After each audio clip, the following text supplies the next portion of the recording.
Hello everyone, welcome back to the channel. In this video I'm gonna tell you that how can you change your Fiverr gig title. So let's get into the video. First of all, open up your browser, Google Chrome, anything you like, and go to your profile of Fiverr. Open up your profile.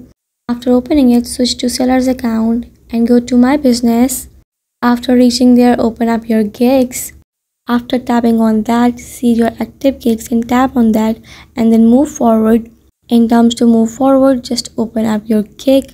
After opening it, you can see this page. You can see you have an option of gig title. You just have to tap on the bar in front of the gig title and then edit the title according to yourself. Write whatever you want to write in this. That is how you can change your gig title.